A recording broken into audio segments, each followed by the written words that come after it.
Саламатсыздарбы, урматтуу Кыргыз спортту каналынын көрөрмандары. Назарыңыздарда кичине паузадан кийин Кыргыз премьер лигасынын кезектеги беттештери орун алат. Бүгүн жылдырылган 11-турдук беттештер мына ушул Чүй облусунун 5 күнгөй айылында жергиликтүү Талант командасы учурдагы БК премьер лиганын чемпиону Дордой командасын кабыл алууга даяр. Талант командасы быйылкы сезондо дебютант болгону менен эң бир кызыктуу делген беттештерди өткөрүп келе жатат. Муну сезон аралыгында дал ушул биздин канал аркылуу көрө алдыңыздар. Ошондой эле Дордой командасы быйылкы сезондо кандай гана кыйынчылыктарга дуушар болуп, албетте өз оюнун азырынча таап элек десек да болот. Себеби дегенде турнирлик жадыбалда азырынча Дордой алдыңкы катарда эмес. Ал эми Талант командасы бул жылкы дебюттук сезону азыр деле айтсак болот, ишке ашкандай десек болот. Себеби дегенде бардык командалар менен жөн турганда деле жоголот. Дал ушул ошол эле лидер аталган Абдышата, Алай жана башка командалар менен дагы татыктуу оюнду көргөзүп жатканын көрө алдык. Эми бүгүнкү оюндагы албетте көрөрмандарга баса белгилеп кетебиз, эң бир кызыктуу беттештердин бири болуп калышы толук ыктымал. Себеби дегенде Талант командасынын акыркы беттешин дагы эстейбиз. Алга командасы менен болгон беттеште 3-3 эсебинде тең чыгуу катталган болчу. Ал эми Дордой командасы Илбирс командасы менен кескелип бул беттеште дагы тең чыгуу менен аяктаган. Турнирлик жадыбалда Талант командасы 9-орунда келе жатат. 14 беттештен кийин 1 жеңиш жана 6 тең чыгуу жана 7 жеңилүү дуушар болгон. Караманда 9 упай бар жана 9-орун. Ал эми Дордой командасы 13 оюндан кийин 4 жеңиш, 5 тең чыгуу жана 4 жеңилүү ызасын тартып алгандагы 17 упай менен азырынча 8-орунда келе жатат. Андыктан турнирлик жадыбалдагы кошуна командалар бүгүнкү беттеште оюнду көргөзүшөт. Топ менен Талант командасы баштайт. Бүгүнкү беттеште салттуу белген кочкул түстөгү, сары түстөгү форма менен бул беттешке чыкты. Ал эми Дордой командасы болгон менен көк түстөгү форма менен дароо топко ээлик Талант командасына болгону менен алгачкы чабуулду Дордой командасы жасоого аракеттенүүдө. Эки команданын старттык курамы менен тааныштырып өтөйүн. Бул беттешке белгилүү болгондой азыркы учурда трансфердик терезе ачылган, андыктан жаңы оюнчулар командаларга кошулууда. Дал ушул Дордой командасында бир катар жаңы оюнчулар бар. Старттык курам менен тааныштырып өтөйүн. Дордой командасынын дарбазасында 40-катар сан менен Кутман Кадырбеков, дарбазада коргоочулар солдон оңго 17-катар сан менен Мамралиев, 5-чи Шаматей, мына дал ушул оюнчу Кыргыз премьер лигасында же болбосо Олимп премьер лигасында дебюттук беттешин өткөрөт. Данила Сакирченко 2-катар сан менен, 31-катар сан менен Мишенко, жарым коргоочулар 8-катар сан менен Ислам Шамшиев команданын капитаны, 34-чү Япон футболчусу Мацунага, 18-катар сан менен Саркбаев. Ал эми алдыда 3 оюнчу Бекжан Сагынбаев 9-катар сан менен, борбордук чабуулчу Жоэл Коджо жана 23-катар сан менен оң капталда Ислам Юнусов. Мына ушундай дал ушул курам менен бул беттешке чыкты. Ал эми Талант командасы старттык курам менен тааныштырып өтөйүн. 55-катар сан менен Принц Коблах, 3-катар сан менен Маруф Куджаев, 5-чи Калсбеков, 8-чи Бексулов, 9-чу Ахматов, 10-катар сан менен Жазбай Абдыкаимов команданын капитаны, 11-чи Антон Полев, 13-чү Канат Ахматов, 14-чү Руслан Веклич, 23-чү Роман Жабаев жана 37-чи Эммануэль Арма. Команданын баш машыктыруучусу Тариел Абдыкаимов. Ал эми Дордой командасынын башкы маштырчысы Сергей Арсланов бул арада Дордой командасынын алгачкы чабуусу жана сокку Жоэл Кожо сол капталдан кирип барып соккуну узаткан, бирок анын соккусуна коргоочу өзү тосту дагы. Бул беттештеги алгачкы бурчтан чыгарып берүү.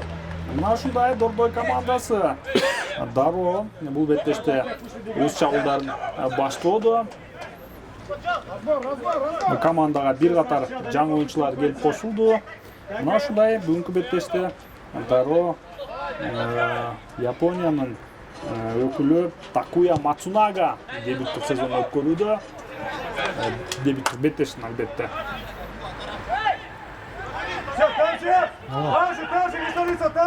Бир катар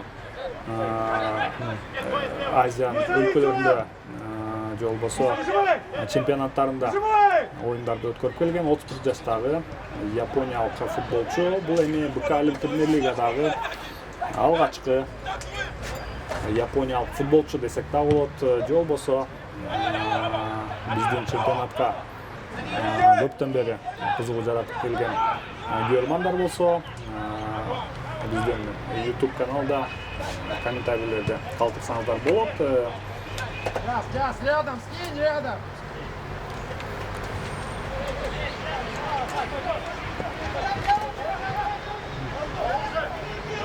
Мацунага Дордой командасында 34-катар санды алган, өзү жарым коргоочу. Мына Дордой командасынын азыркы тапта талан ортоңку бөлүгүндө Ислам Шамшиев жана Саркбаевка жардам берүүдө.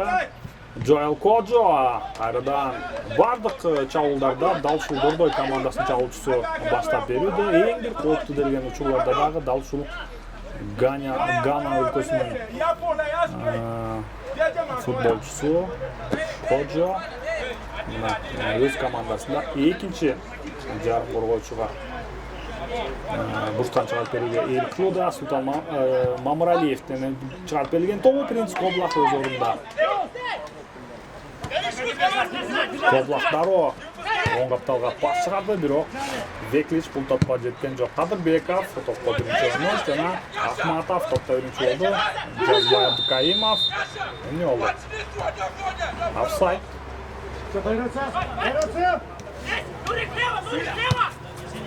Оң капталдан талант командасы эми гана топко ээ болуп отурат.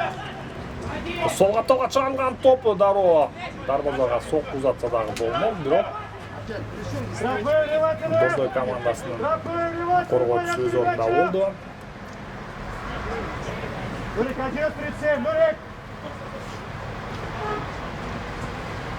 Нурлан Саркбаев өз командасына жардамга келген. Мищенкага ауттан чыгарылган топ. Сокку узатылабы азыр байкайбыз. Экинчиден менен чабууланууда. Эми гана айпанчасына чыгарылган топ Антон Полев. Баш менен узатылган сокку жана бурчтан чыгарып берүү орун алат. Жазбай Абдыкаимов бардык стандарт кабылдарга жооптуу. Дал ушул оюнчунун Баткен шаарында кандай мыкты гол киргизгенин көрө алдыңыздар. Көрө элек болсоңуздар, Нур Баткен талант командасындагы кызыктуучуларын дал ушул YouTube платформасынан Кыргыз спорттук каналынан көрө алсаңыздар болот. Бурчтан чыгарып берүү олуттуу болгон жок. Дордой өз чабуулун баштоого даяр. Кожого пас, эч кандай офсайд болгон жок. Бирок бул беттештин башкы калысы ышкырыгын жаңыртты.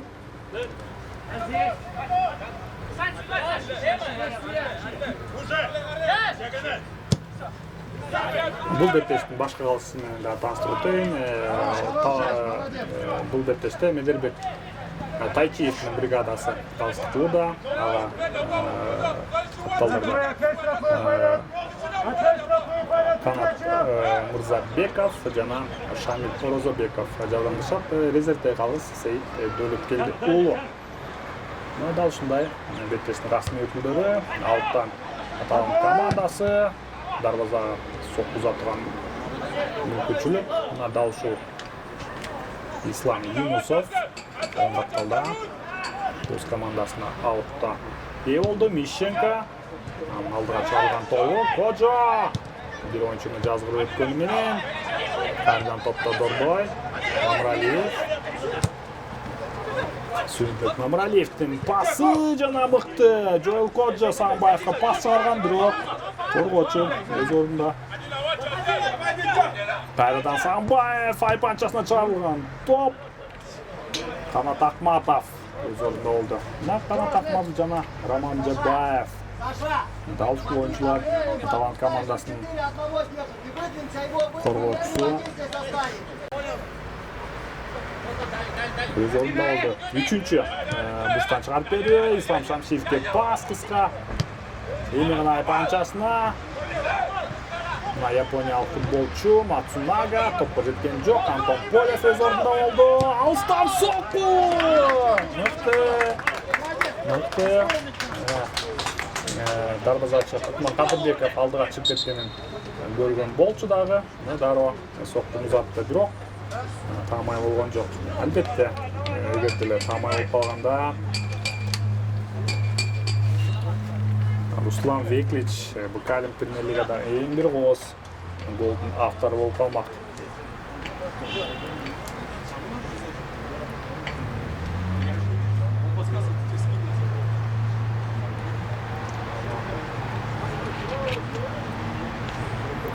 Талант командасынын oyuncusu жаракат алып калгандай.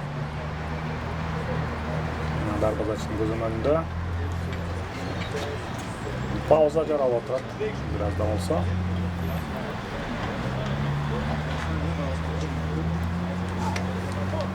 Дордой командасы дал ушул трансфердик терезеде бир катар жаңы oyuncular менен коштолду. Бул Данила Сакирченко Абдышата командасынан кошулуп отуруп бул беттешке дагы чыкты. Жана ошондой эле Абдул Шаматей Гана өлкөсүнүн 20 жаштагы коргоочусу бул беттеште дагы дароо дебюттук беттешин өткөрүп жатат. Мына ушундай Сакирченко жана Шаматей Дордой командасынын жаңы борбордук линиясы болуп калды.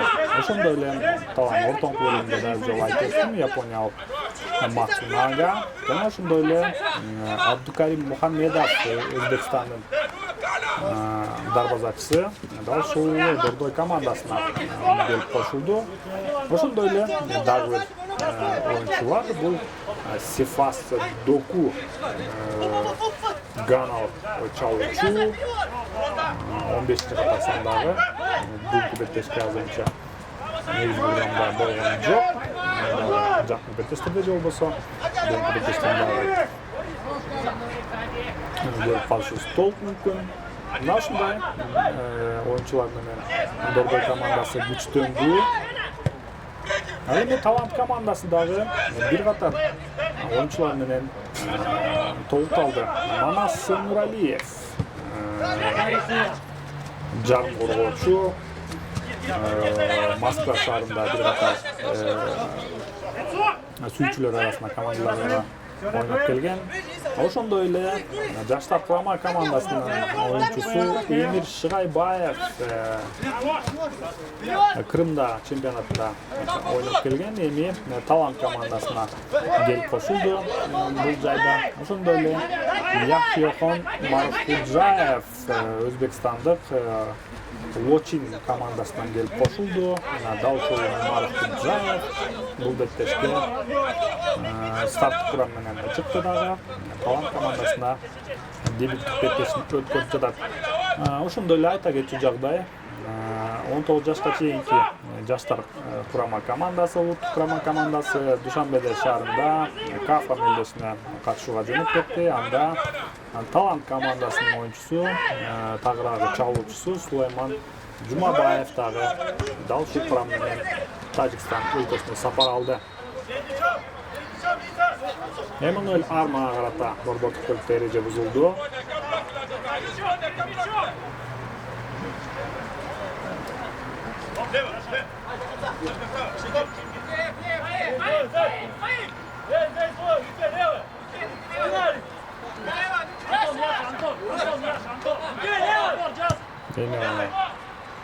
Полевке пас, бирок топко Арма жеткен жок.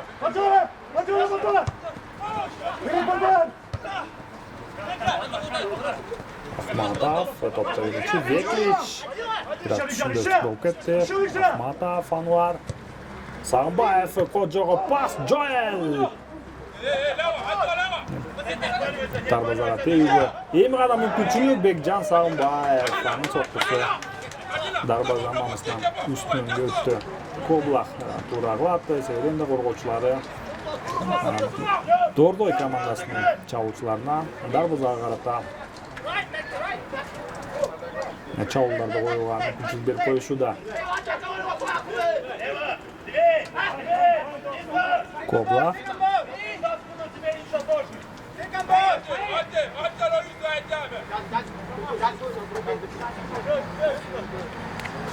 Всем на него порядок. Мищенко топта биринчи. Сакбаев, Полев, Абдукаимов, оң капталга чыгарыш керек, эми гана пас жетти, Ахматов.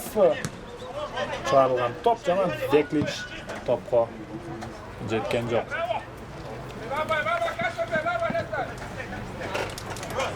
Внимательно, Стратбоев, внимательно, Стратбоев.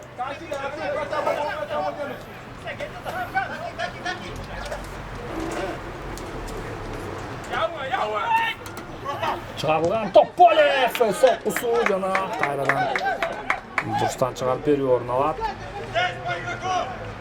Мангадырбеков.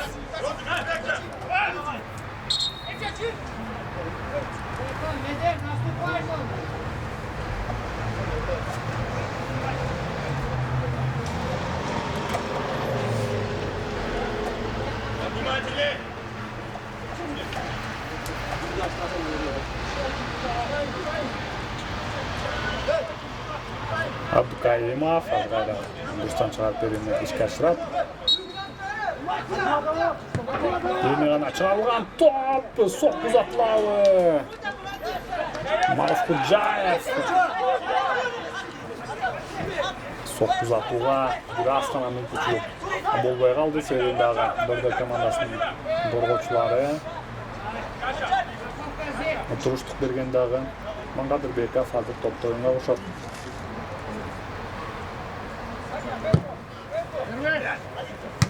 Чыгарылган топ Абдукаимов, Агашы Шамшиев, Мацунага, топто биринчи Мищенко, Юнусовго пас.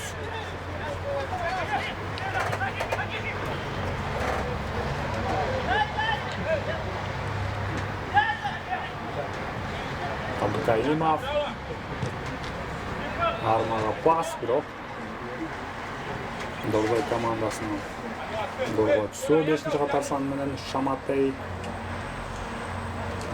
бул сезондо 5-катар саны менен белорусиялык болчу Максим Фокша ойноп келген жана 5-катар саны менен дал ушул Гана өлкөсүнүн коргоочусу Шаматей. Мыкты Коджо Сагынбаевга пас чыгарды. Бекжан Сагынбаев өз айпайынчасына кирип барат. Чыгарылган топ кайрадан Талант командасынын коргоочулары өз ордунда. Сакирченко азырынча Армага эч кандай мүмкүнчүлүк бербей жатат.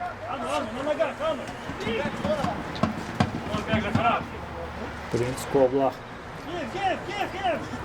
Талант командасынын дарбазачысы.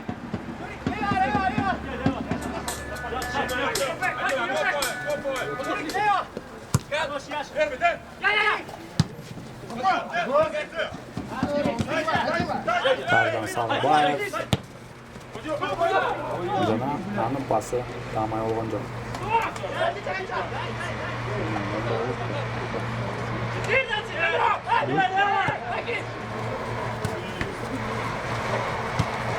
Ортоң бөлүктө оюн алмашуу. Талант командасы Армага пас. Веклич жылдырга жетеби жок. Мацунага топто биринчи. Жана дереже бузулду.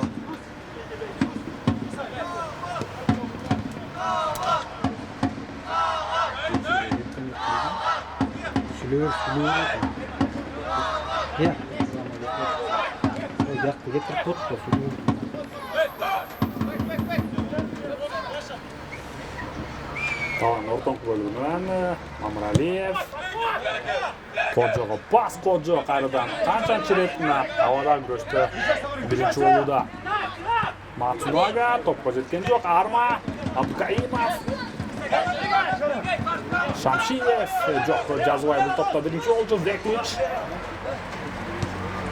Kalspekov.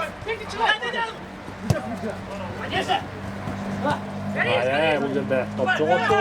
Mamraliyev, Salbayevga pas Kojo. Turdan Dalshu Sağımbayevning Kojo'ning tandemi abdan qo'rqituvda. Kalspekov bu to'pga yetgan yo'q. Sarpayev topda birinchi alsdan so'qu. Nashunday so'qqilarni bo'yitishi kerak. Nurlan Sarpayev. Tamam, o'rtoq bo'limda to'pga ega bo'ldi-dag'i, biri saldiga jildi-dag'i. Daro so'qni uzatdi. Egirdilar. To'p darvozaga tamay borib turgan bo'lsa, ko'p vaqt uchun qiyinchilikka jaratmoq. Talant. To'pga Elkuda Jabayev. Polev to'p suraydi, biroq Daro Abdukaimovga pas oldi. Shamataydan boshqa hech kim yo'q. Veklich qo'lga mutdi, Kalspekov, Veklich qaradan top jo'g'otdi, Shamshiyev. Daro Kojo'ni oldiga uzatdi. Jana Marxudjayev. Yakyo. Topda birinchi Daro outga tepdi. Out. Арлен, Кана, найди Арлен, Кана, фланги, много в центре это. Outdan Yunusov, Mishenko.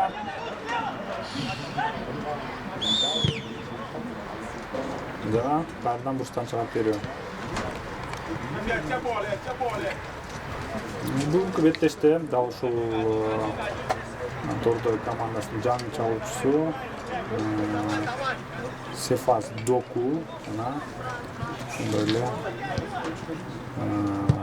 Timur Talipov zapasta Bulgadaya pançasına çağıran top bolçu biroq Kojo Koblakka qarata erejeni buzdu.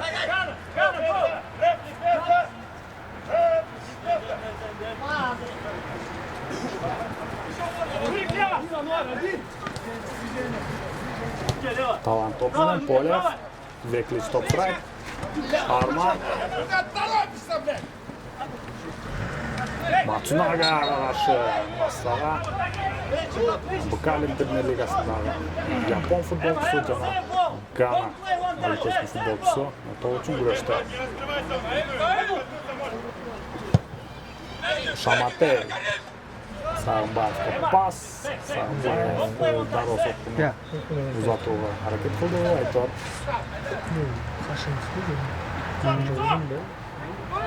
top jo'g'otdi qayerdan. Koblak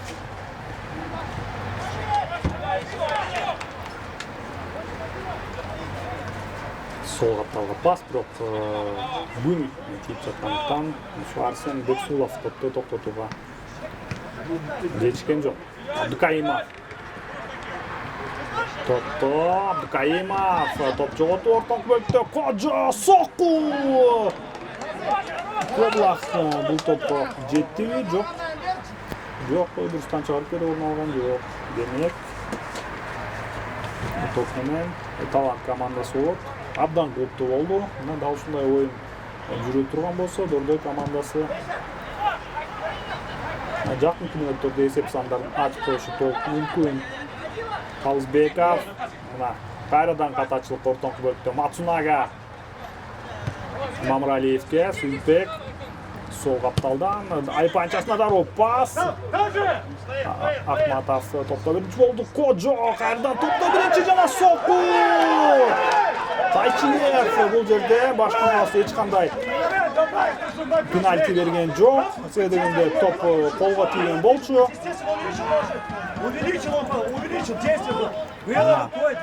Dordoy komandasining bosh mashg'ulochi Sergey Arslonov tag'i o'z fikrini aytdi. Islom Shamshiyev komandaning kapitani derejani buzdi. Жана башка калыс бул жерде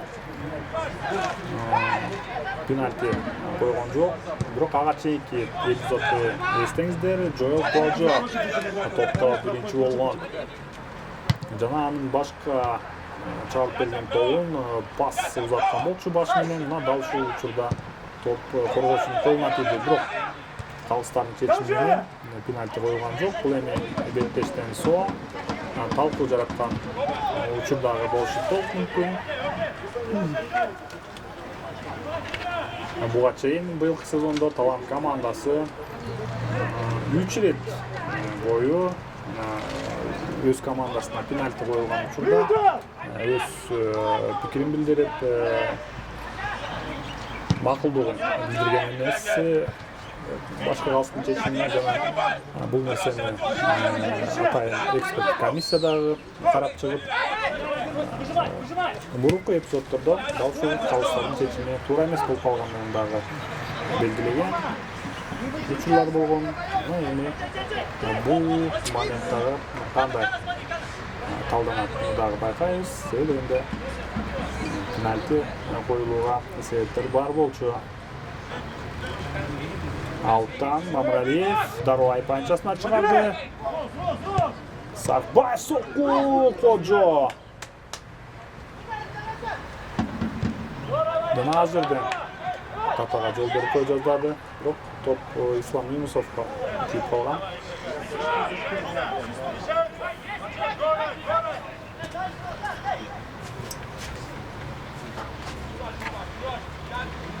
Кандидат, Бардашов? Трансляция будет что-то? А то что-то... Принц Ковла топто.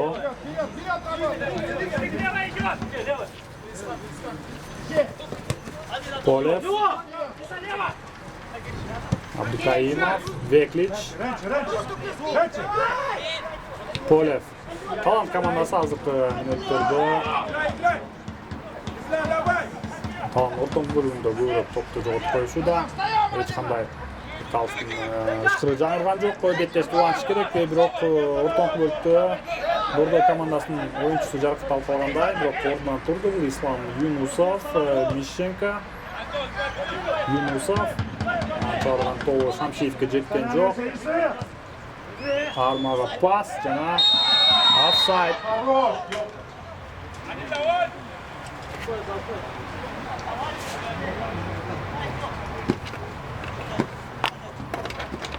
Саня, он борется уже чуть ближе, не в ворота бежать, а уже страховать его. Тусман, воздушка нужна, Тусман, просто воздушка. Ближе, Нурик, борьба, подбор! Кадырбеков азыр топто алышат. Яша, не прижимайся к нему. Чыгарган топ Юнусов жана Вот давай. Жабаев топто биринчи болду.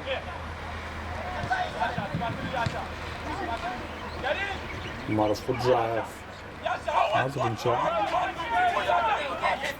өзүнүн мыкты жагынан көрсөтүп атат. Өзбекстандык футболчу.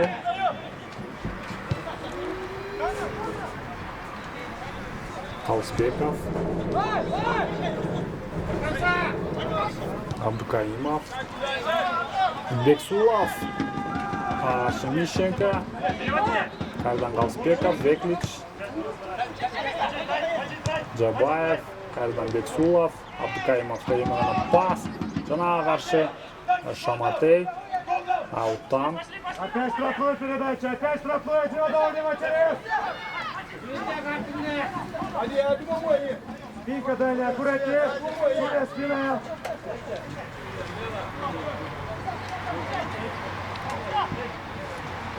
Ауттан дароо айпанчасына ыргып берди. Арма топто биринчи жана сок узатууга мүмкүнчүлүк болгон жок. Сагынбаев топто биринчи. Калысбеков Кардан сол капталда.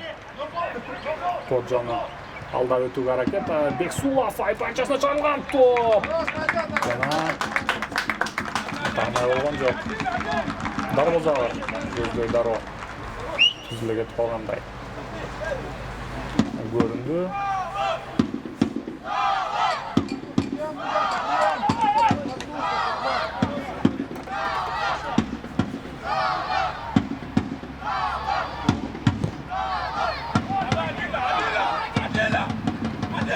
Kojo.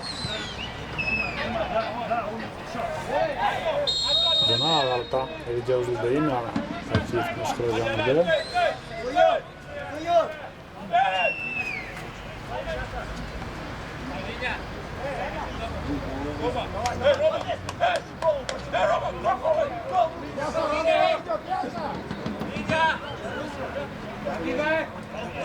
Mamraliyev topda. Aypan çesna. Çarpere çalgan top, soqu, Koblaq qatağa jol berdi. Biroq darbazani ko'zda tanmay soqu uzatgan uchun bo'lgan joq. Veklich arma top suraytdi. O'natda o'zining o'tishi bor uchun biroq qarshi Mishenko miqta o'ynadi.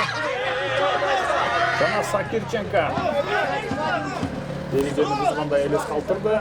Shamshiyev topda, Veklich Qaydan Shamshiyev top bilan aypanchasini chalgan top. Kenan Koblaq.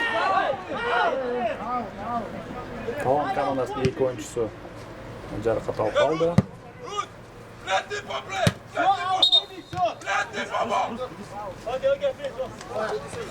Саша, она на стандарте, видишь, аут, она через тебя перелетает. Туда Маджида поставь, а сам туда поиграть сюда, понимаешь? Саша, туда. Аут. Я перед это стою, Маджида поставь, его туда ставь, его за него, а ты сыграй. А Маджид перелетит. Bizning o'yinda biroz tunov jaraldi. Ekip komandaning o'yinchilarini suv ichib olib Alvodagi kompyuter bor. Endi joy mezgilida Avara Yusuf biroq davshu aymoqda Ardam Salqin futbol klub o'zgacha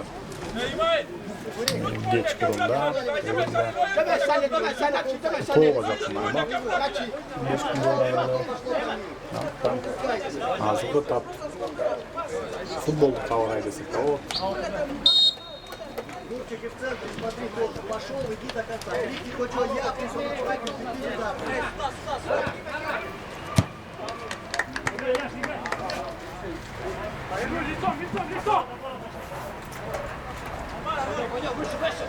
Arma o'rnidan turdi, baribir joyida Letes To'lan Bolot. O'yindan yarim soat ortda qoldi. Resepsiyonlar ochilalik. Bugungi kuni 11-turda Bektesh dal shu 5 kunga yayildi. Buni Qo'chqo'rg'on shahrida Neftchi komandasi bilan Nurotgan komandasi Geskil topgan mal. Sarpayev topda birinchi Kojoga pas, Kojo. Maruf Xudjayevni aldab o'tgan bo'ldi, biroq qayradan Erija uzatdi. Sarpayev Мурик!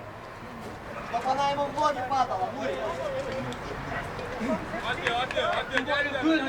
Вратарю в ноги, чтоб она падала, понимаешь?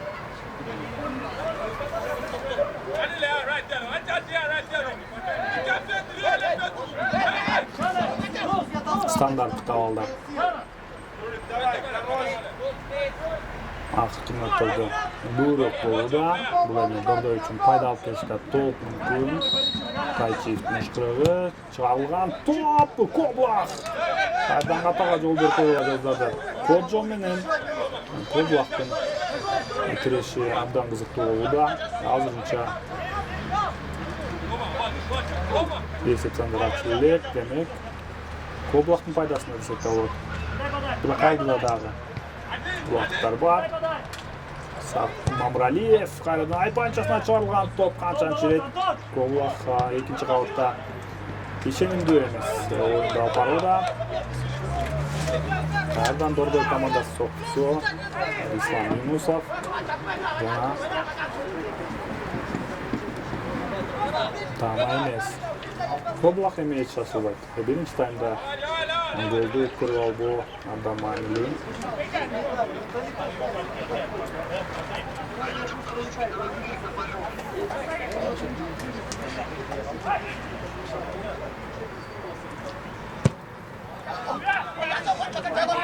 Ikkinchi qavatda hech kim yo'q. Mamlalikdan boshqa Daro Podjo'ga pas, Joel. Qo'rg'ochini o'ng'aylab. Udan o'ynashib o'tadi, biroq bu turda qatag'a yo'l berdi. Abdukarimov to'p suraydi, biroq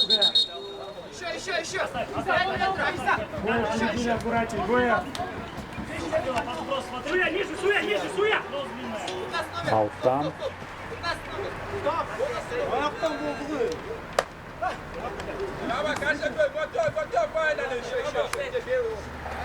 Ahmatov outdan to'plarni olishadi. Qalsbekov, Daro Armaga pas, Manuel. Dal şurada tavanın ançeyin dairemesteki dağı bilinmedi. Benim Arma. Bilemez 3 yolu. Tayvan gitti. Matsunaga. Hazırdan top tutup koyacağız da. Sakirchenko. Arma.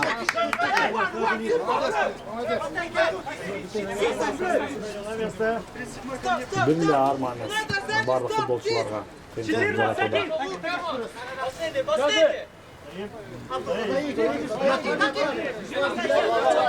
Ahmatov Anvar.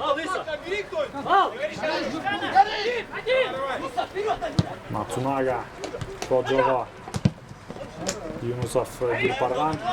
Sarkbayev Kardan'a tac yol berdi. Veklic.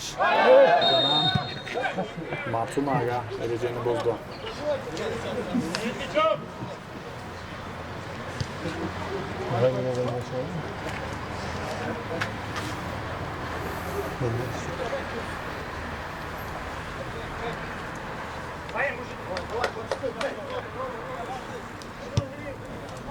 Gabayev.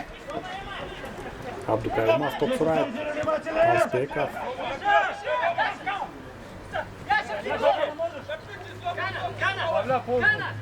Ahmatov. Aldığa çağırılgan top.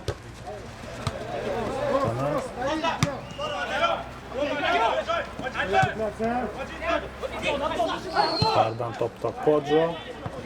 Yinge çıkardı. Pası tam emas.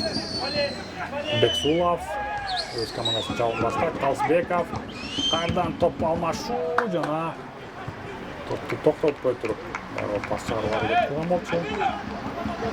Shomatey. Daro Podjo'ga pas. Tamam olgan yo'q. Out.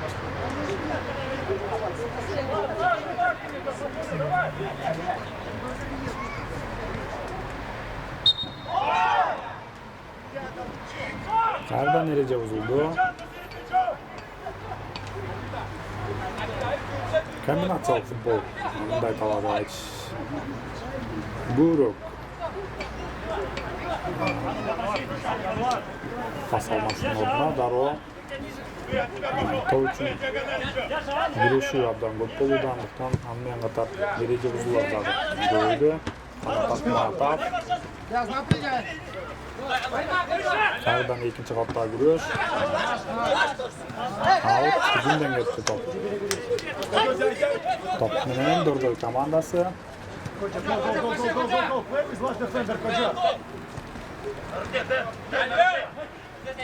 Sarkbayev, Mamraliyev.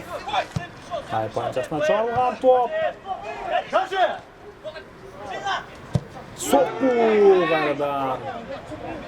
Jana atama emas. Sarkbayev. Nurlan. Davuşlu oyuncunun birinci taymdagi ikinci sokkusu. Jana atama emas.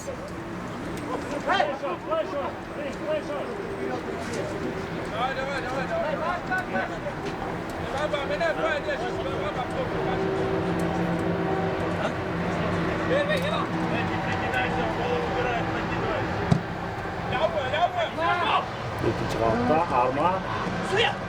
Mamraliyev. Yok koymanı öyle. Topta birinci hücuma al.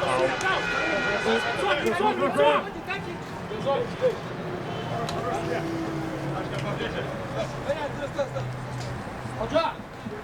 Оставайся там!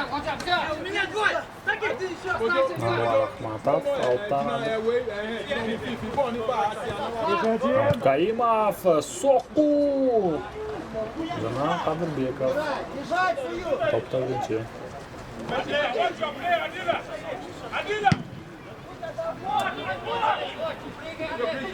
Yunusov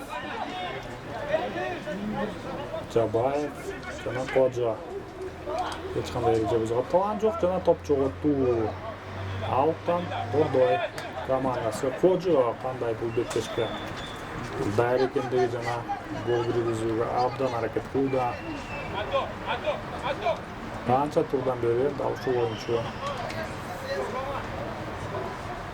ayirmaganlik bombardimlik safda Avay komandasini çalışı Manuel Yagır aldı darbeçide 8 gol meni Matsunaga topta birinchi Mamaliyev alstan so'qqu ayridan tamam emas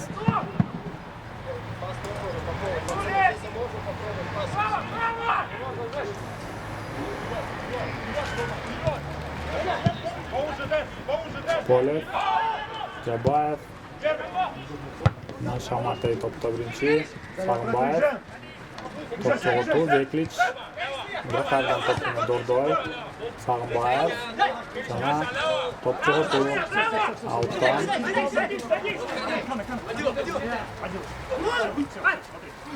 Polev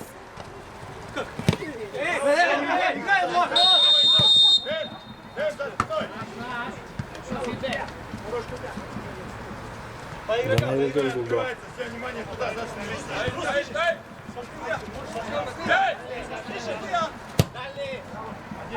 Лещенко Yunusov Sarpayev qaydan Lещенко Emirhan Aypanchasina Qo'ja topda birinchi biroq topda Emirhan so'qqu Mamraliyev qaydan tamam emas barliqcha gollarni so'qqu bilan jintiqto'g'a harakat qiluvdi Dordoy talab hozircha alstan so'qqu uzatuvdan boshqa hech qanday chaluvga harakat qiluvga imkonsiz bo'lib Mamraliyev qaydan topda birinchi Qo'ja Aypanchasina pascha azirdan qoldi. Azirdan Yunusov betkashdi. Esakni ochuvga kuchi barli biroq ham so'qqisi tamay olgan yo'q.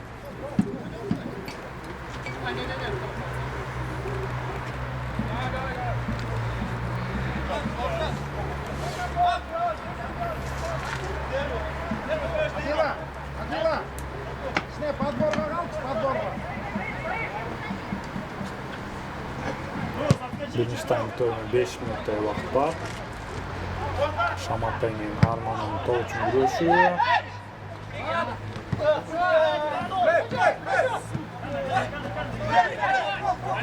Sarbayev reja buzganday elas qoldirgan, biroq komandasining o'yinchisi jarohat olib qoldi.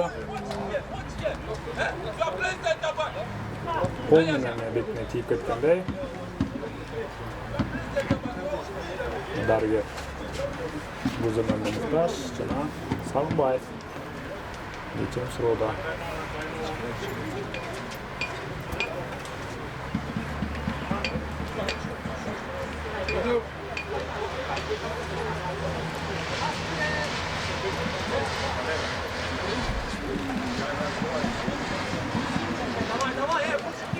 Kanat Ahmatovku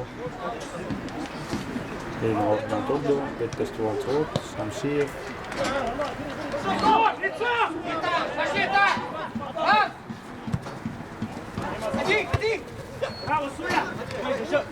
Sarbayev, Qo'ja. Polev. Tanayriga uzildi.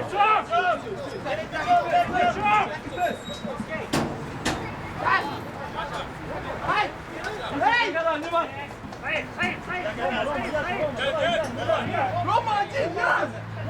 Рома!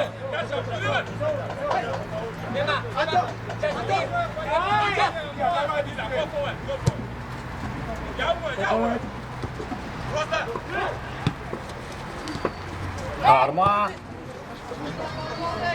Sol kaptalga Veklic biraz top ıldamırak ketip kaldı. Veklic ayıp ançasına çalgan top. Jana Kanat Ahmatov. Buldur жалғыз болчу, бирок Мамралиев кайдан жайдан жетип келген. Жана бурстан чыгып берип орнолот.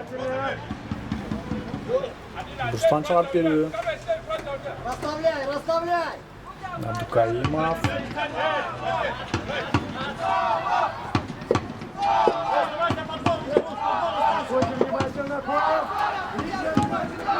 Çalgan top jana Polev topga жетпей kaldı. Şamatley toptu ayıp ançasından çıkardı. Yunusov jana qarata derece uzuldu.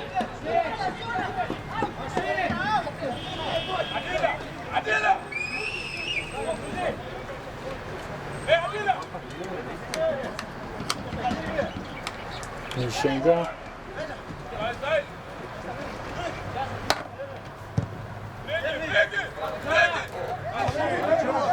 Shamshiyev.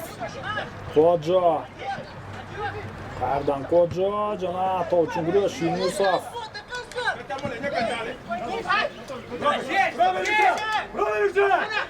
Kanat Ahmatov, Armaga pas, Jazbay, Abdukaimov Muxtar Aket Matsunagani alda o'tdi, biroq yaponlik futbolchi qayerdan topda birinchi, endi gana Beksulovga pas, Jabayev. O'ng qattalda qarashi kerak bolchi, biroq Kanat Ahmatovga pas jetgan yo'q qayerdan. Endi gana Ahmatovga pas, Ag'ash Mamraliyev jana Suntek topda birinchi burchdan chiqarib berdi.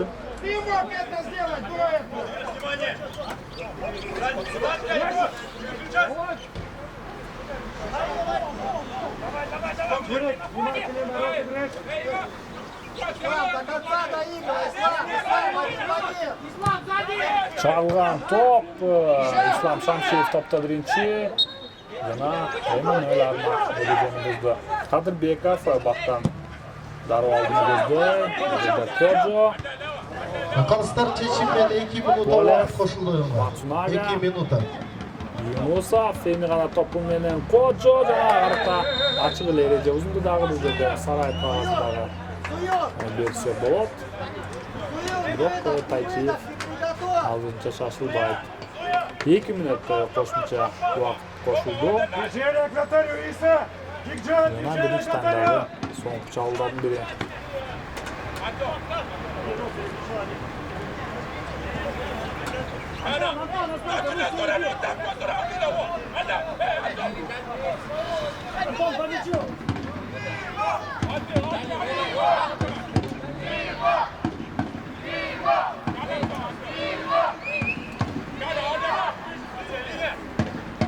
Topda Mamraliyev.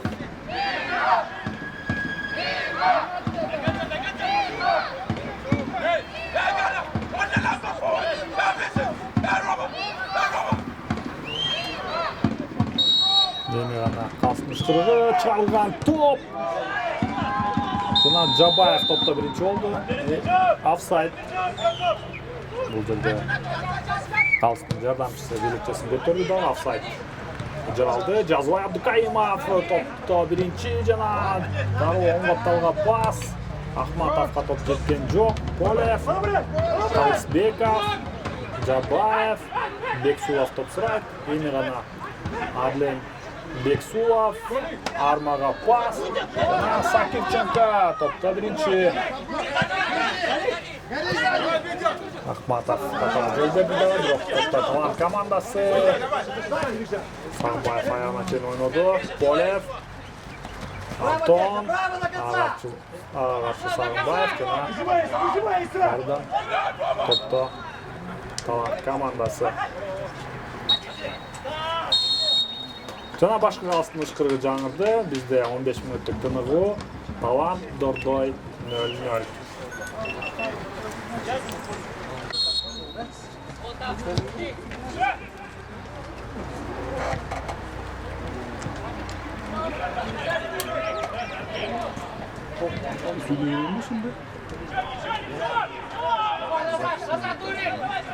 Запись кайра барып комментировать этесиң.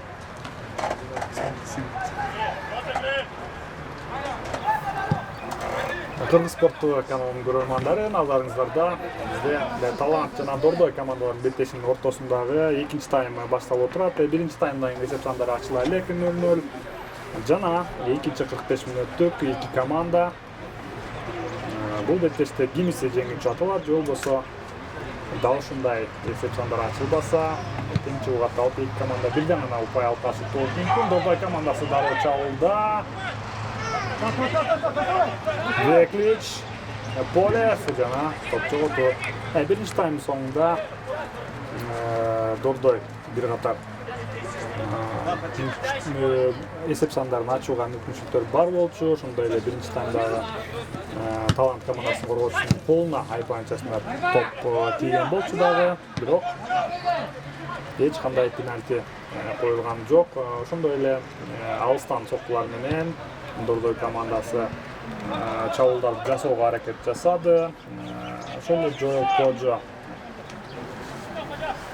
алдыда активдүү оюн өткөрдү, бирок ага эсеп сандарын ачууга Талант командасынын коргоочулары эч мүмкүнчүлүк берген жок. Ошондой эле Ислам Юнусов эң бир кооптундурган чабуулда гол киргизе алган жок.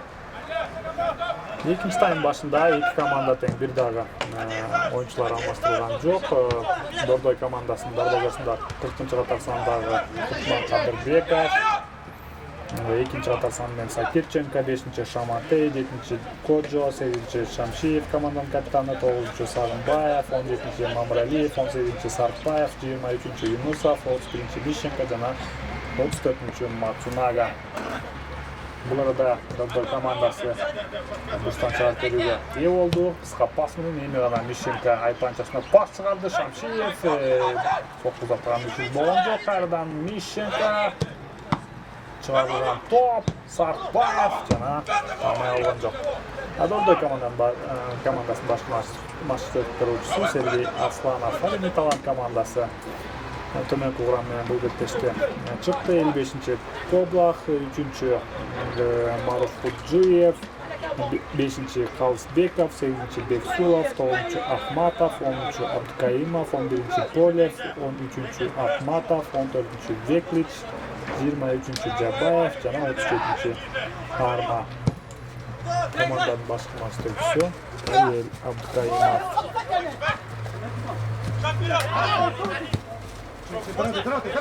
Бексулов Талан орток бөлүмдө тоочу Гудош, Аимов Армага пасына оң капталда эч ким жок, сокку uzatышы керек, бирок топ токтотуусу канчалык техникалык жердеги дайыр эместигинен кабар берет. Канат Акматов 13-чү катар сан менен бир аз гана топту алдыга узатып кое алды да. Ошондой ээлери мыкты мүмкүнчүлүктү жокко кетиришти. Мацунага, Сартбаев.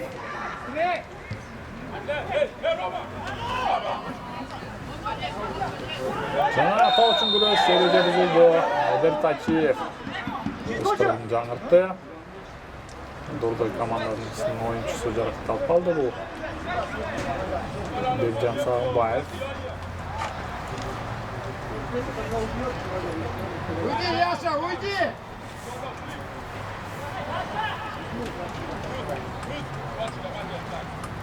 Хорошо!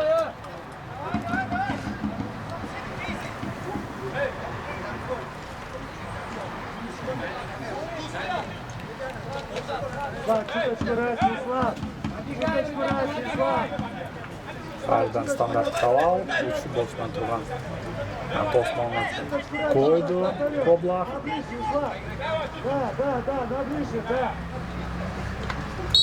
Пробуй, Слав, да, уходите, Ыстык жаңды. Дароо дарбазанын көзүнө сокку Коблах. Кандай гана сейв.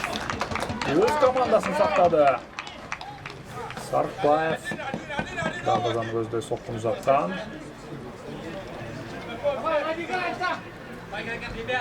Буштан чыгарып берүү Дордой командасында.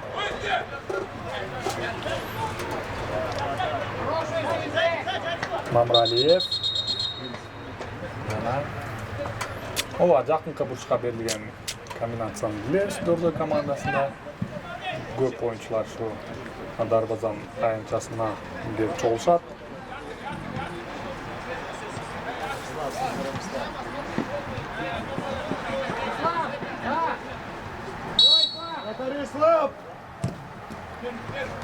Çalgan top Kojo. Topka jetken жоқ. Matsunaga topta oyuncu yana Mamraliyev qayradan ikinci demine çalgan top. Sokku jana Koblak qayradan. Öz ordunda.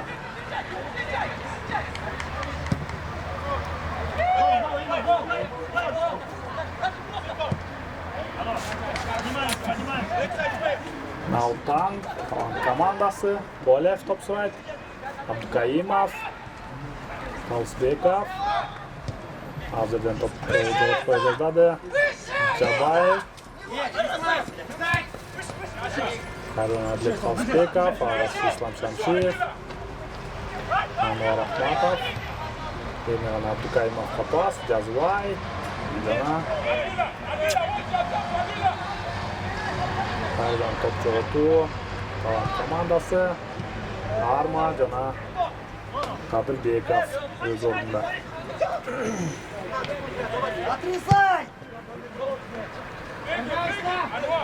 Yunusov. Подобрать! Честно!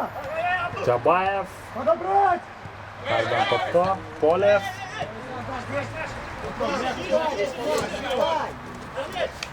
Jana alttan İslam Şamşiyev. Mishenko'ga qaltirdi.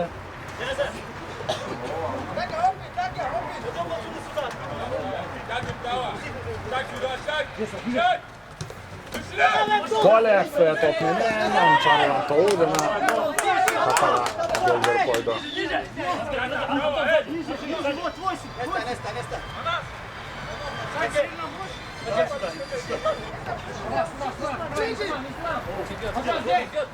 Mishenko. Yunusov. Рус в игре! Рус в игре!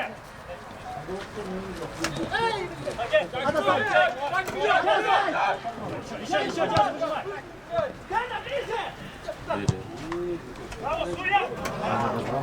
Kardan Dordoy komandasini Chaulo jana Jintikda olgan жоқ. So'qqi менен Она уже идет туда, раньше иди.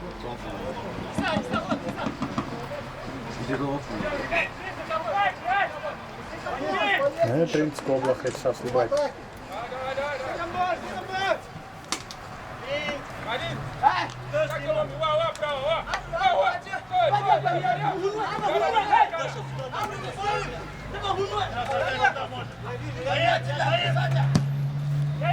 Koblak jana havadan kurash. Зацепись! Kojo qarshi ikki o'yinchi, biroq top bilan Dordoy komandasi qoldi. Talant qo'rg'onida hozircha nuqta harakat qiluvdi. Abdukayimov to'g'ri qanchalik Sarkbayev jana Falsni ishtirog'i.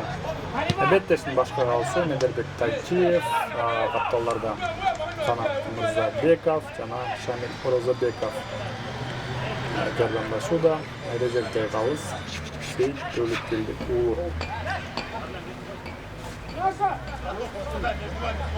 Да, Иса пониже.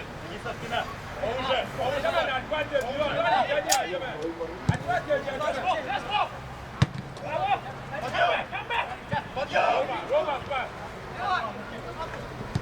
Kalsbekov Polevga jana Sakirchenko o'z o'rnida.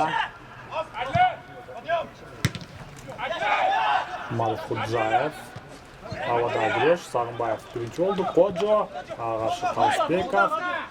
Mishenko. Demiran.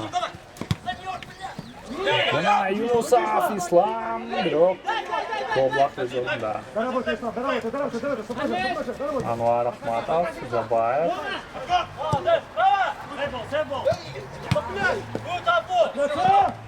Kardan Jabayev. Jana hozirdan qatorga joy berib qo'ydi. Top bilan Dordoy altdan. Sag'inbayev Mamraliyev. Mamraliyev ilk oyunchuni жазғырып өтті дағы. Ayıp parçasına çalған top Kojo. Qayerdan so'qqiz ato'ga мүмкіншілік болған жоқ. Toptu darvozani ko'zda emas, артынан болып қалуда. Kojoga so'qqiz ato'ga zo'r bo'lуда.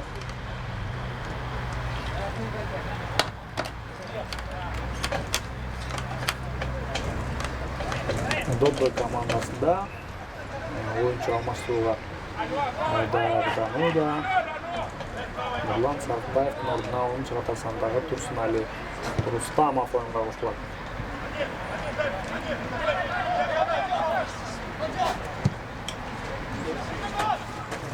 Алыстан Kojoga пасыға қарсы екі орынбашы жана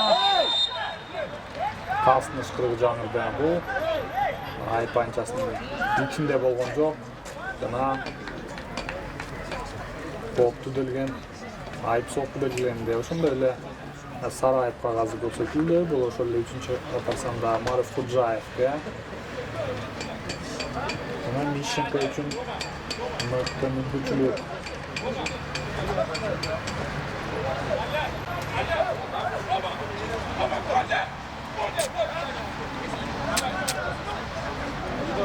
Тұрсынәлі Рустамов ойынға қосылуға даяр. Бұл айып соққыдан кейін Сартбаевты алмастырады.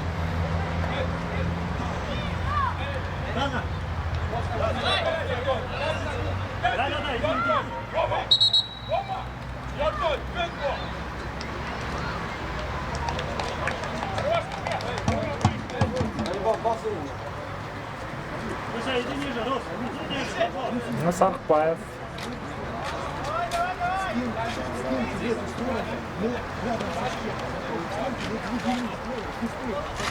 Добрый командасында да орын алмашылар 18-ci номердағы Сарқбаев Нұрланбектің орнына 10-ci номердағы Рустамов Тұрсынәлі ойынға кіргізілді. Добрый командасы. Соққу жана Мищенко. Тамай олған жоқ.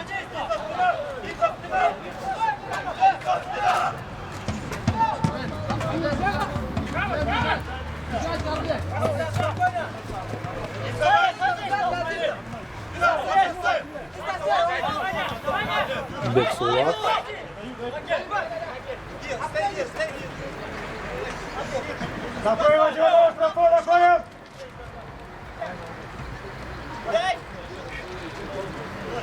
Ayıp pançasına çalған топ.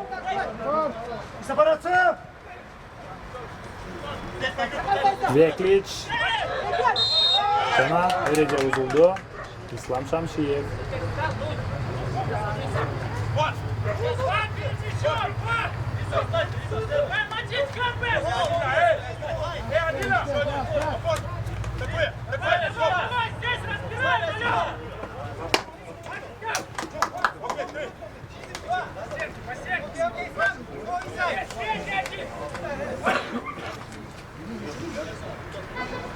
Садись сюда.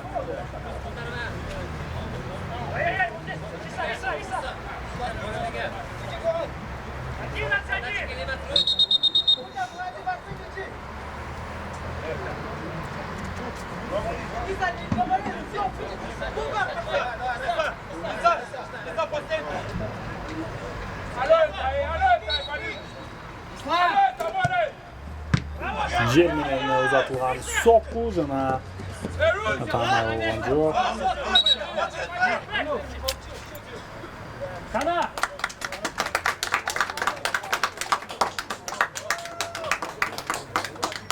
Талант командасында да орын алмашылар 9-ci номердағы Ахматов Ануардың орнына 77-ci номердағы Келдебеков Бақтияр ойынға кіргізілді. Бақтияр Келдебеков талант командасына жаңдан ойынға қосылды, ал Ануар Ахматовты алмастырды.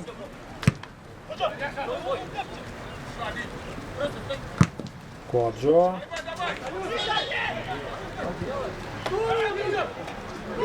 Ayıp pançasına girip barу жана соққу, бирок коргоочуга тийип калды.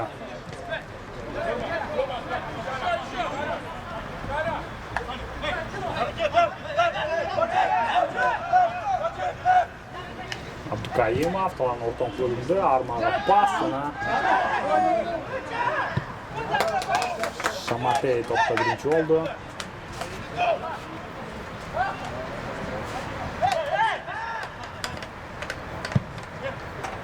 Panchasına jana Polev uzatilgan so'qqu.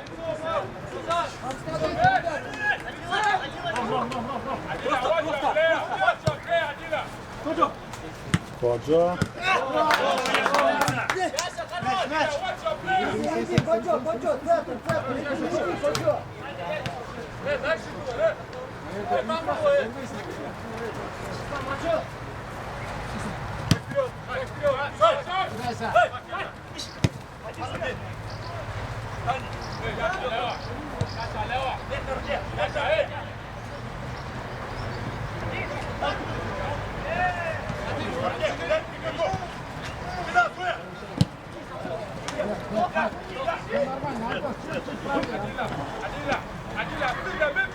İlk komandanın çalıları hech qanday iyilikli bo'lmay жатат. Эгер дилерде ушундай бетте шулана турган болсо, албетте эки команда бирден гана упайга ээ болот. Мишенко топку Турсунали Рустамовго жеткен жок. Талант топ менен Абдукайимов оң капталдан өтүшүп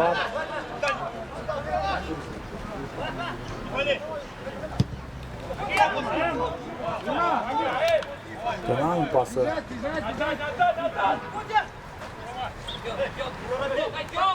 Tamam olacak bu. Can'dan anlaşa çıkan Bahtiyar geldi. Bekaf. Beksula karşı. Topta. Mishchenko oldu. Can'a doğru komandasının Çavulu. Koço. Topla jet bravo Joe. Alttan. Qayerdan Dordoy komandasi.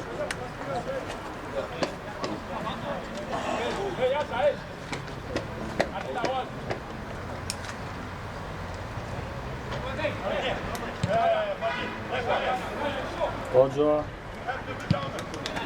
Oң капталга чалган топ жана Юнусов бул топко кайрадан жеткен жок.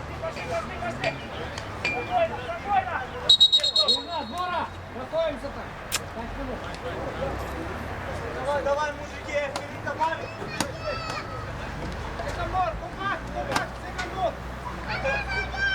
Koglar.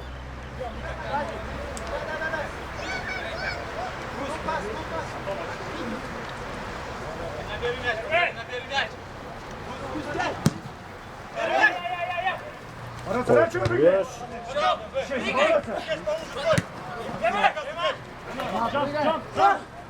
Mishchenko, Arma, Veklich, Shamatey, Ruslan Veklich. O'zi jazg'irga kirib boradi, chiqarilgan top Arma bu topga yetib bordi, biroq top o'yin tavasini tashladi.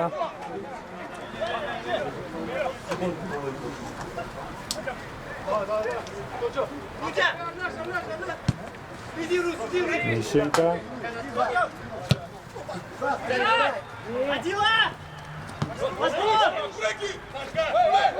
Чабаев, Полев.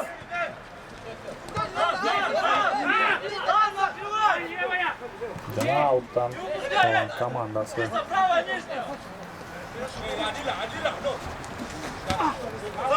Екінші таймда назық минуттарда екі команда тең. Чалу Жасуардан Алдын келген маалыматтар боюнча Кочкор ата шарчасында оюн жүрүп жатат. Албетте Нефтчи командасы менен Нурбаткен командасы белдешчи жүрүп жатат. Албетте эки команда тең 1-1 эсебинде тең чамалаш келатат. Жана Талан командасы чалды, эч кандай офсайд жок. Арма сокку!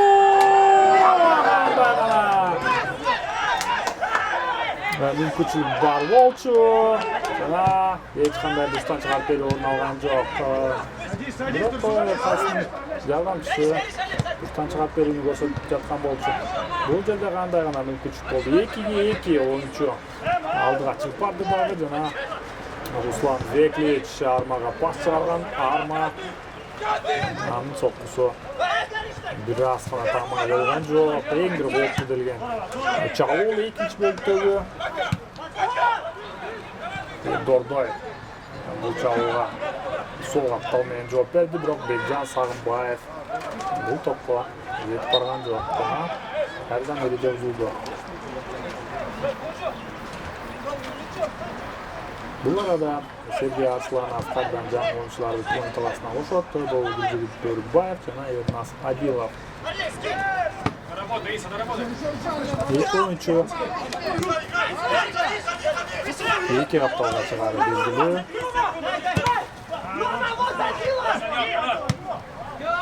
Ходжа және Жабаев өз орнында. Ходжа жетіп барды. Жоқ, ал. Сағынбаев және Ислам Юнусовты алмастырады. Белгілі. Жоқ, Сағынбаев ойын таласына да қалышты. Қарма, Шаматей, Қалысбеков, Абдыкаимов. Тоңғатталға пасы, Бақтияр Келдібеков. Өзі гриппарлық әрекет жасайды, бирок Мамралиев қандай мықты әрекетті көрсетіп жатады. Бұл эми мастер-класс. Дал ушул пас өтүп кеткенде Абрамбек мыкты чалуу ушулма, бирок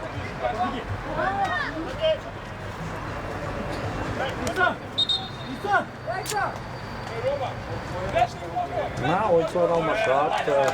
Ислам Юнусов жана Бекжан Сагынбаев ойын таласын таштайт жана Ернас Адилов, Гүлжігіт Бөрікбаев кошулду.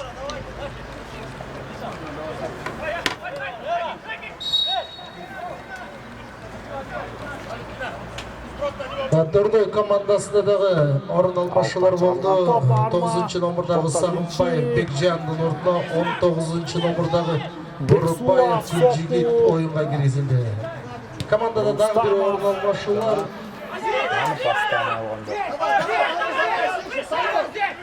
Выше, поднимайся, выше.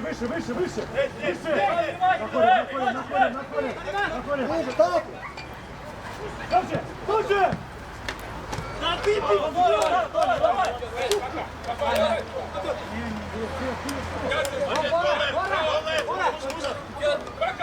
Арқан, Мищенко, Бөрікбаев, Гүлжігіт жаңадан алмашуға чыккан ойынчу мыкты чыгарылган топ койчу, бирок Рустамов бул топты бүткөн жок. Арма топто биринчи, бирок Веклич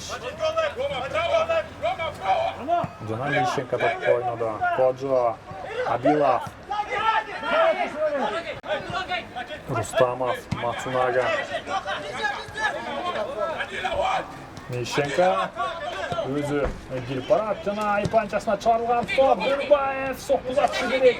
Жок, кайрадан Мищенко, Александр айпанчасына чыгарылган топ.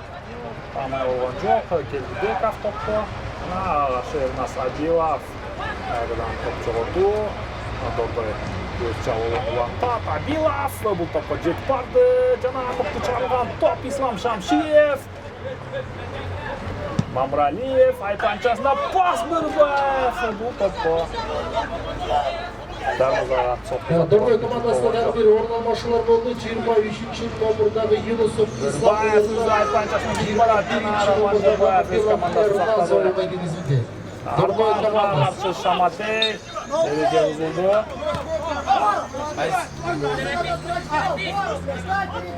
Веклич, Келдибеков топ сурайт. Жок, Полевке пас. Арма, Полев өзү кирип барат, ага каршы Шаматей жана Сакирченко, Жазбай соккуза турган болгон жок.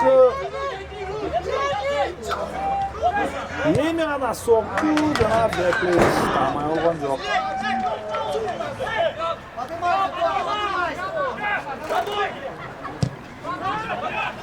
Кадырбеков, анын пасы тамай болгон жок. Абдыкаимов, Веклич, алыстан сокку. Кадырбеков өз ордунда. Мына эки команда ачыла түшкөндөй.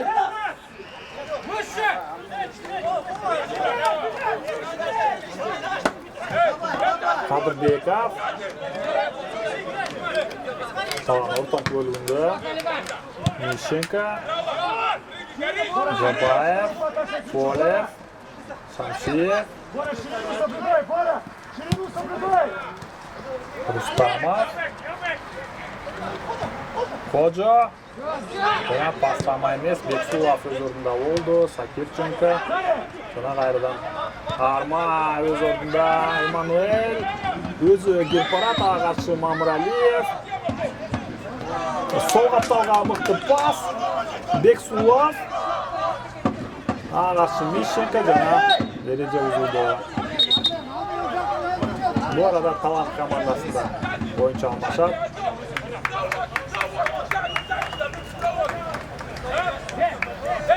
Kontot Çağatarsanda Bekliş'in orduna.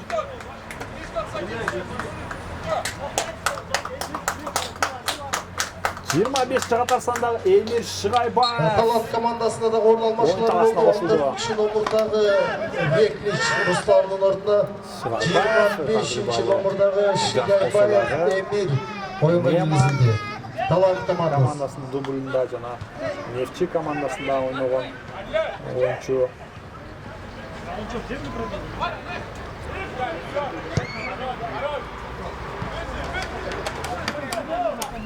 Bunu Talant komandasına debütte koymayı ötürü.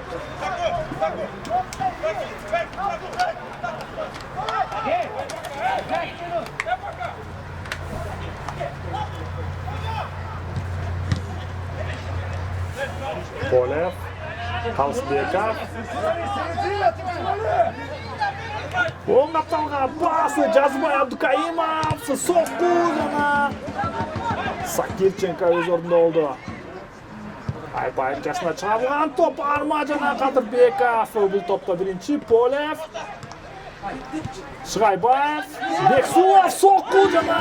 Qayerdan Qadirbekov o'z o'rnida. Ma'qullikni o'ttirdi Talant. Çalıba çık. Soktularda uzatı başladı.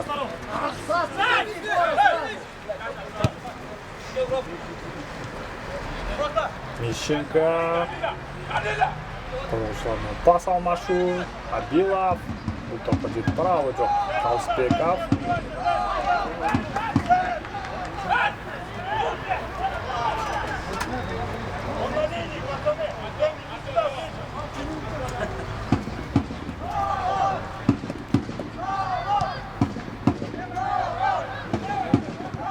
Aypaynchasına ot çalgan top Abilov жерменен чыгарып берди. Бирок кайрадан Talant komandасынын коргоочулары өз ордунда.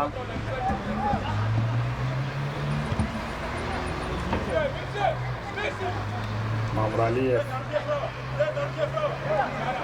Сулбек. Демьян Sakirchenko pas. Саша! Тану, подскажи в касании это пусть делает, Сань!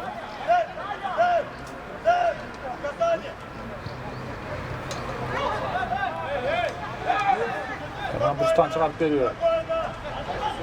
Ornalar.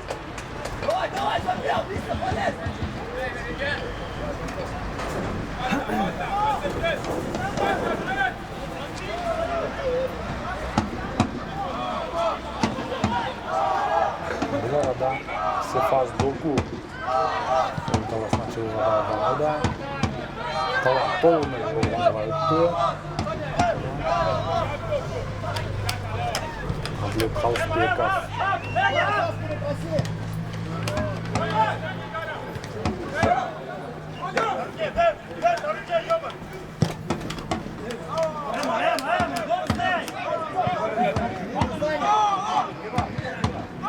Sakirchenko topta birinchi oldu. Polev, Kalsbekov, çok keldi Bekov. Topta bitkin yok yana.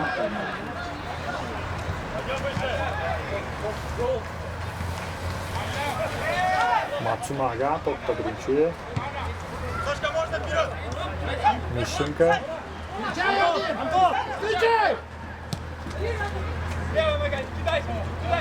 Berbayev. Guljiga Aypaynchasına git barat. Jana Жабаев топта birinchi. Bursdan chiqarib beraverdilar.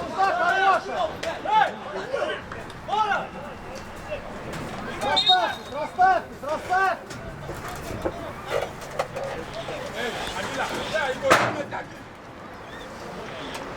Киса, расставь, Киса! Dordoy komandasida o'rin almashular bo'ldi. 34-nomerdagi Matsunaga Takuya o'rnida 15-nomerdagi Dokus Sebas Dordoy komandasi qo'shildi. Demak, Dordoy Vabankka ketdi. Aypanchasini chiqargan to'p. Qayerdan? Olam komandasining qo'rg'uvchilari topda birinchi. Söyləyəndə Matsunaga yarım qo'rg'uvchi millatini atqarayotgan jana Doku Chavchi millatini atqaryapti. Doku topda birinchi. Ikki o'yinchini jazdirdi. Ani pasi biroz tamay bo'lmay qoldi. Jazvoya Bukayima aylanyotib o'zida g'aldab qo'ydi o'xshaydi. Temishenko Abilov Durbayev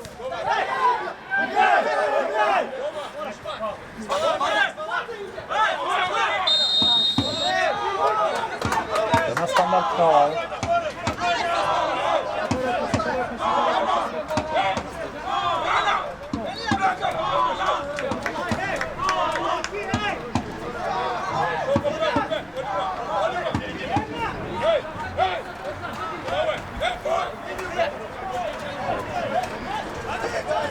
Durbayev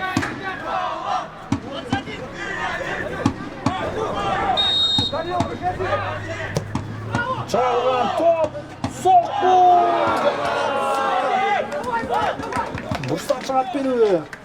Ko'plar to'sib yotgan bo'lsa, biroq to'pga yetib qoldi. Yana top qo'rg'uvchiga tegdi, endi Bursdan chiqarib beraveradi.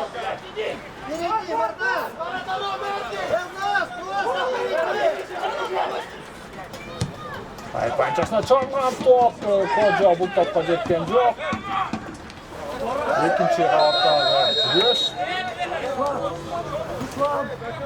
Yana reja buzildi.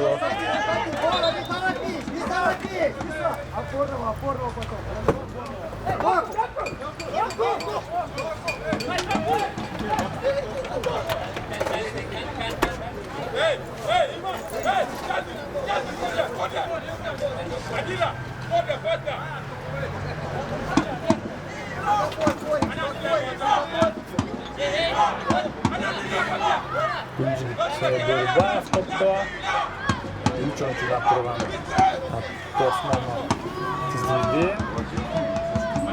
Qo'la barligi o'zimizda chaqqanday qasdin ishtirok etamiz.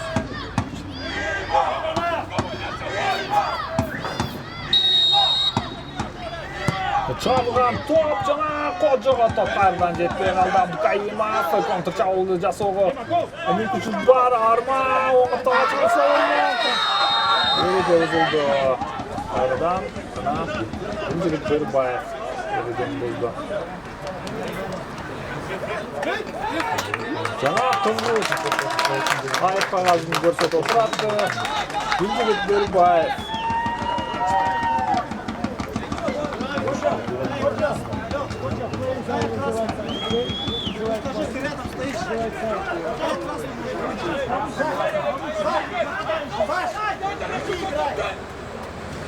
G'obda o'ynagani uchun Guljilik Durbayev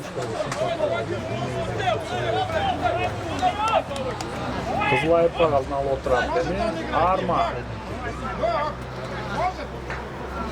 O'ynayoladi.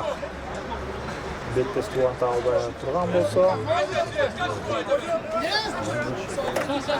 boshqa mashg'ulotchi o'yinchini almashtirishi mumkin.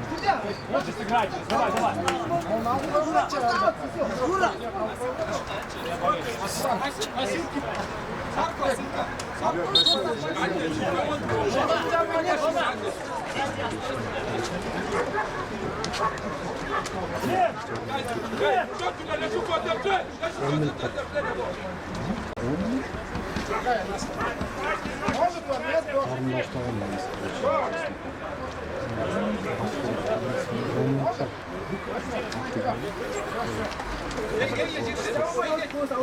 Короче.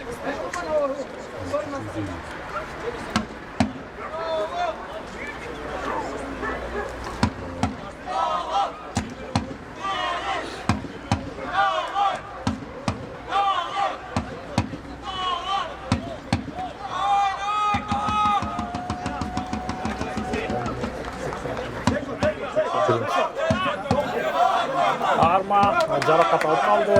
Yana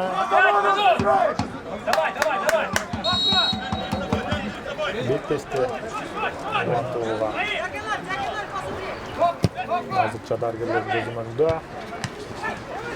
Bu arada Talant komandasi 10 o'yinchini Bekteshda tushirdi. Dordoy o'zli 10 o'yinchini Bekteshda topshirdi. Nurbayev Uzlay parazını alıp kaldı. Özürler canından 70 tane koşulan Boltu canından. Jabayev. Şamşiyev dalda öttü. Cana çalınan top Polev. Cana offside.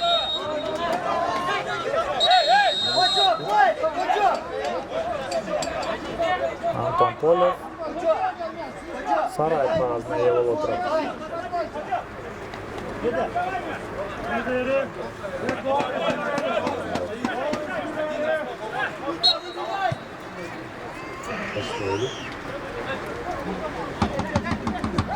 Sakirchenko, Mishchenkoga pas.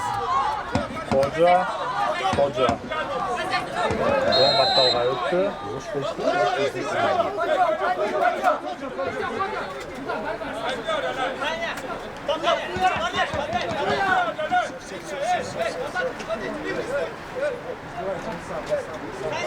Mishchenko.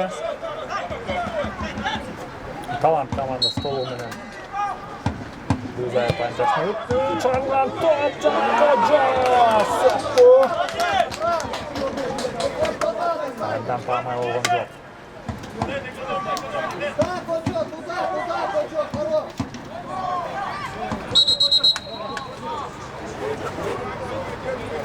Kana Arma. Davil Bekteshdi. Luan Talbay to'xshadi.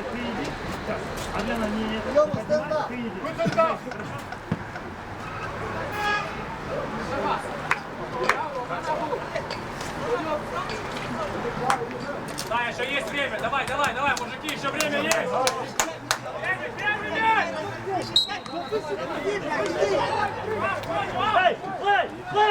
Давай, Лиса, еще.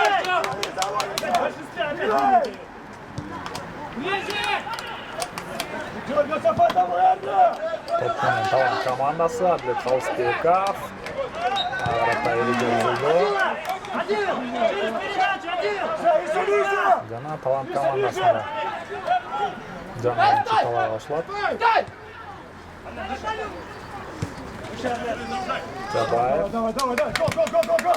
Polev.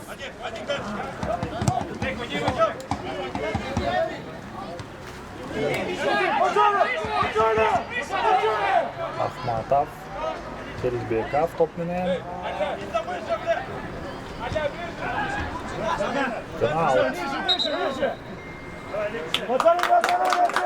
Talant komandasida o'rnalmoqchilar bo'ldi. 37-nomerdagi Arma Emanuel Korta, 22 nomerdagi Iman Berdiyev Ilinbek o'yinga kirgizildi. Talant komandasi Iman Berdiyev Ilinbek talasına qo'shildi. Chavuvchi. Arman o'rnina Bulbeteshga qo'shildi. Arma Bulbeteshdan mıqta hareketler ko'rsatdi. Biroq golni solgan yo'q. 70'tandagi hareketni Lewis. Talant komandasi Bulbeteshning so'ng minutlarida O'yinga buyruq. Лиса, поджимай, Лиса! Еще работай! Работай,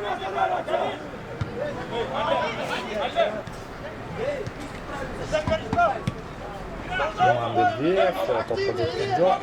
Sefas Doku to'g'ri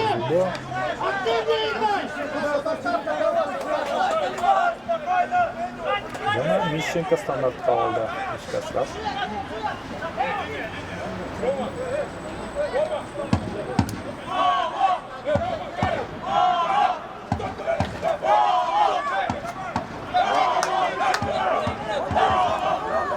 Почет, туда же, почет, туда же, Саня!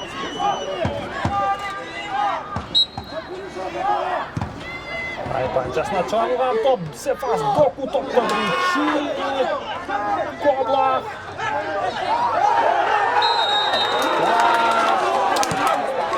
Neler Bektaycı tanıştıracağımızda penalti koyup oturup bu eme albatta talqууга alına turgan epizodlardan biri болып қалды. Себебинде Принц Koblak'ın катачылыгы.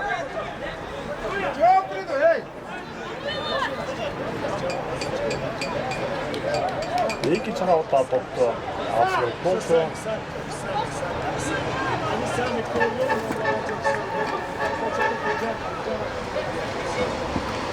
Жаңа Koblak'ın атасы.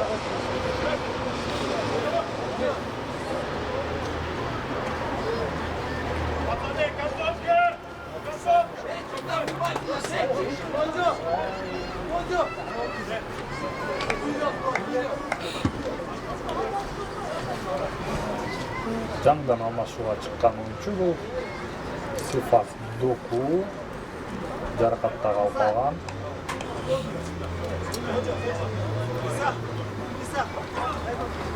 Балким бұл учурда Принц Koblak топ дароо кармабай эле Муштум менен оңдоп койсо деле тоокун болчу.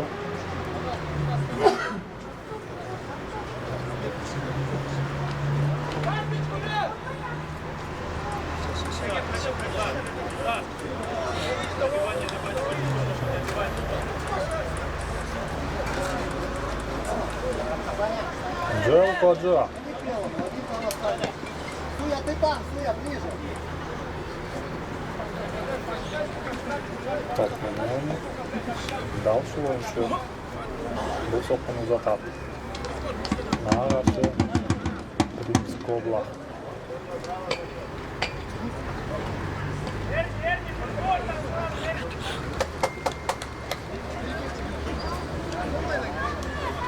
Суя, здесь, вот, здесь,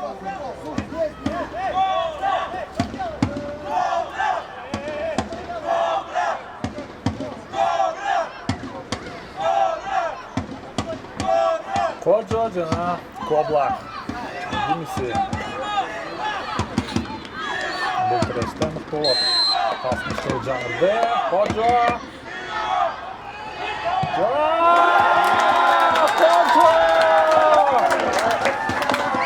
Бул сопкуда камай болбой калды. Джоэл Коджо эмне кылды? Сопкусу камай эмес мына сага. Koblak.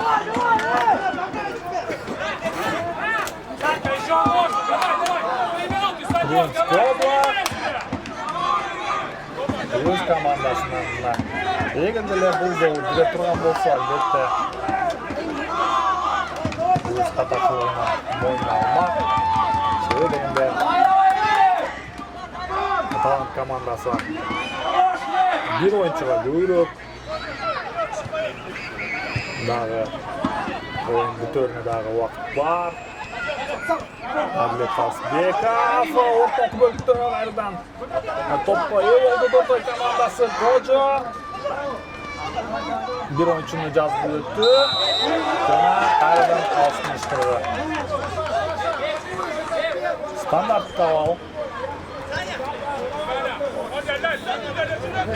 Мищенко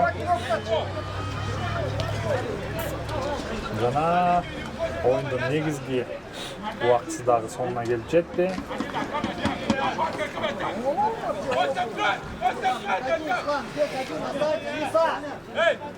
5 минут кошумча кошулду. Мамралиев Афганистан чечимине дагы 5 минут убакыт 5 минут. тизди кошмого пасмыштыры жарды түзүлө сокку жана Koblak Ром, поторопи, давай, писать, вперед,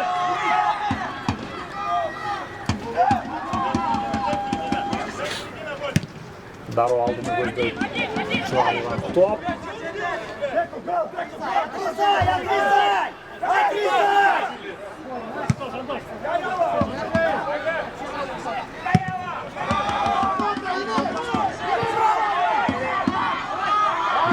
Berdiyev aldırgan topla eğilip kulpaya cazdadı. Doku bu topla cepek.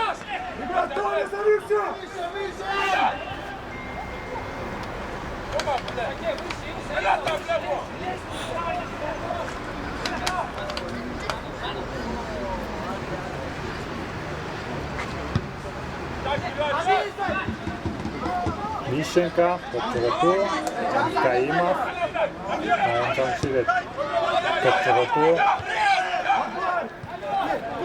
Соққызақ керекті. Екі ойыншыны жазғы өтті, Коблах! Жана офсайд. Офсайд, Коблах.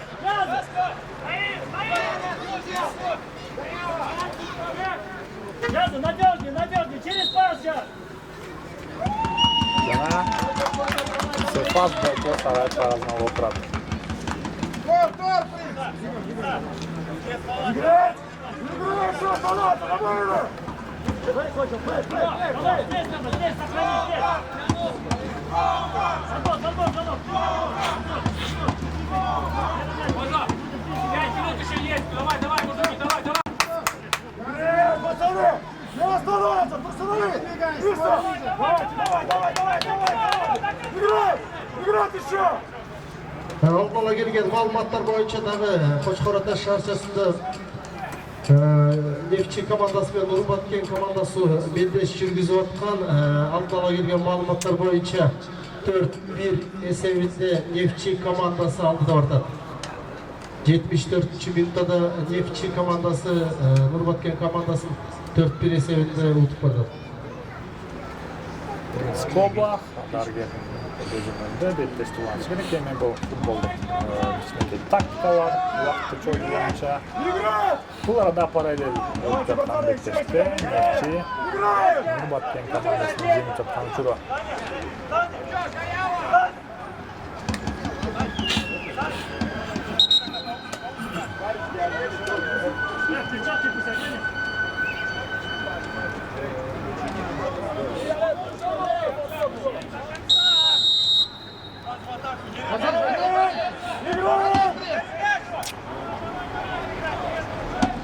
Башкы шаштырууда беттеште кубанышы керек.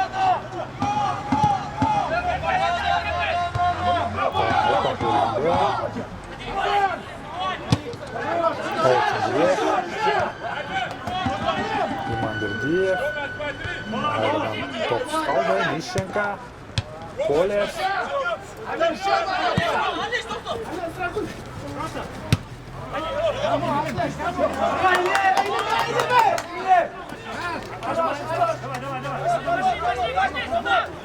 Жана ауттан эми Талант командасы Галендек Суулов.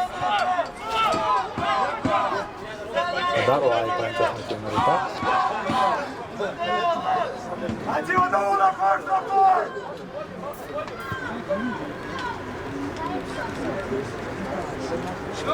Жалган топ Полев. Бул топко биринчи болгон жок. Жабаев. Экинчиден менен Сакирченко. Полев. Шаматей, Мищенко. Сефас Докуну издейт. Жана Келдибеков топто биринчи.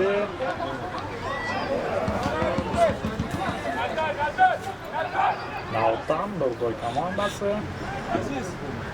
Ондун убактысы соңуна келип жетти. Кайрадан чалган топ жана Беттеш Мищенко. Мищенко айпанчасына кирип барды, чалган топ. Коргоочу өз ордунда кайрадан узатылган топ айпанчасына. Аут.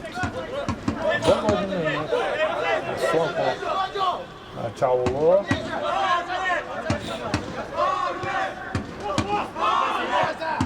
Иман Бердиев. Ющенко айрылган. Шамшиев, Колев жана Жабаев. Шамшиев пасы калмай болгон жок. Иманбекиев, Абдкаимов. Оң капталга пасы Келимбеков бул топко жетеби? Жана башкы калсын ышкыруу жазылды. Биринчи беттеште эсеп сандагы ачылган жок. жыйынтык менен эки команда Дордой командасы тең жүрдү. Эки команда бүгүнкү оюнда мыкты оюнчу деп Талант командасынын 55-чи номурдагы дарбазачысы Коплах Принц аталды. Албетте күйөрмандар колча коштопосоңуздар болот. Бул эки командага да ийгилик каалайлык. Ошондой эле эмдиги оюндарда дагы жолбошторго чейин баарыңыздарга аманчылык каалайбыз. Албетте ар дайым оюн болбосун, бекелибизде тынччылык болсун деп айтабыз. Албетте эки команда тең бүгүн жакшы оюн көргөздү.